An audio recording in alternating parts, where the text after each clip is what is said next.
Diabetes type 2 and the management. Today we're going to be talking about managing diabetes type 2. Hi, this is Georgina Zagarro Chavez again. I'm a physician. I like to see my patients to have a lot of energy, drive, and succeed in life. Today is the management of diabetes. If you are diabetic, you know that diabetes is very, very difficult to manage. I have so many patients that even though they take medication and they follow the doctor instructions, nothing is working.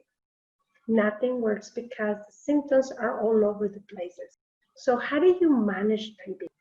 The doctor always tell you diet. Yeah, diet is very important, but what kind of diet are we talking about? Well, avoid grains, whole grains, and refined grains, both. Because as soon as you take them, you can become sugar. The other one, add good fats. Good fats are your friend. Good fats. Avoid those man-made fats.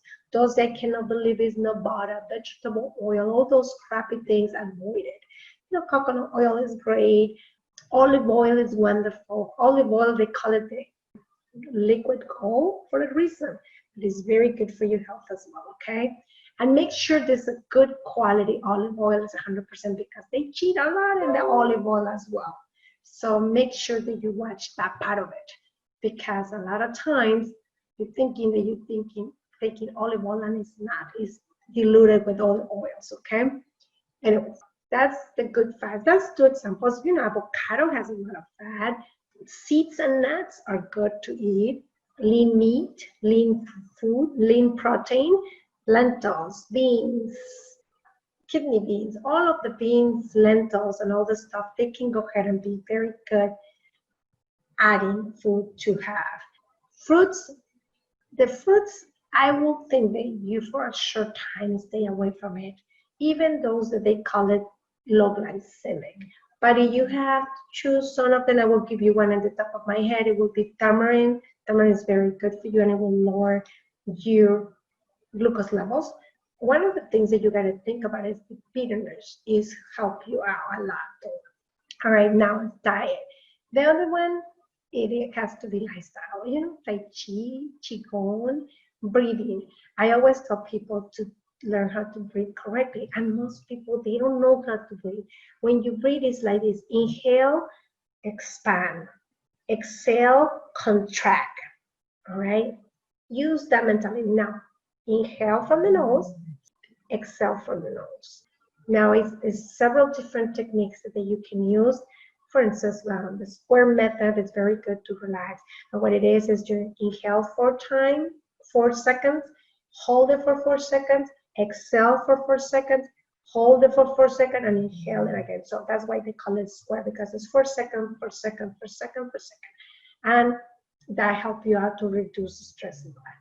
So that's a way to improve your lifestyle and reduce stress in the same time. Exercise, movement, add some sort of movement into your life.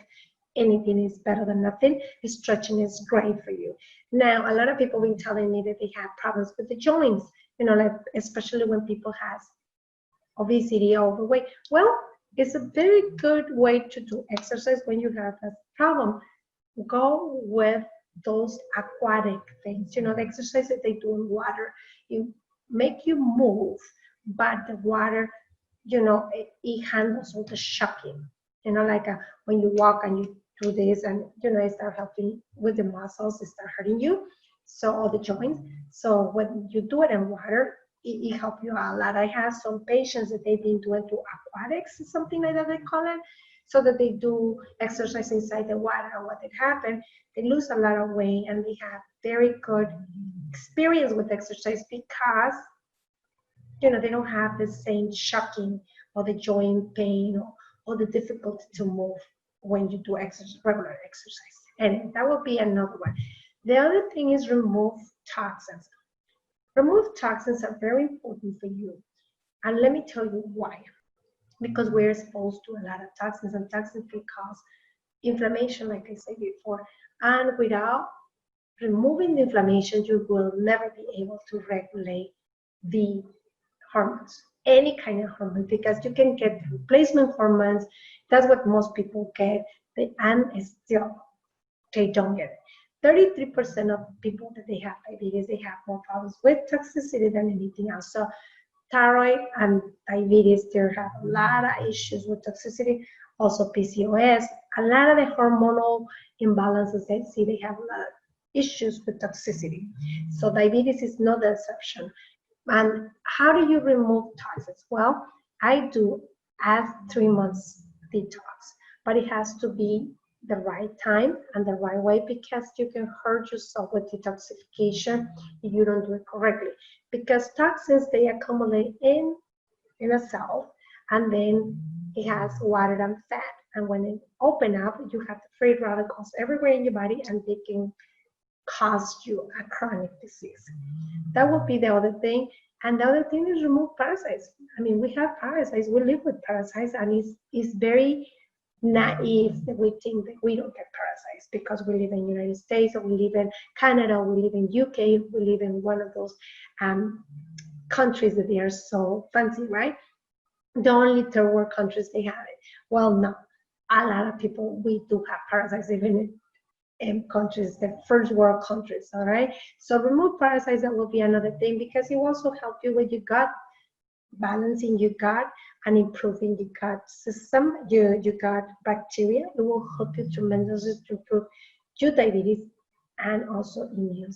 Those are the things that you can do, and they are simple things to do, and some of them they're more complicated. But if you're looking for a good outcome, I will always recommend you to go with a professional, because without the professional, you can go ahead and get hurt, especially diabetic patients, that they can go up or down the insulin, because that's how it works, up or down.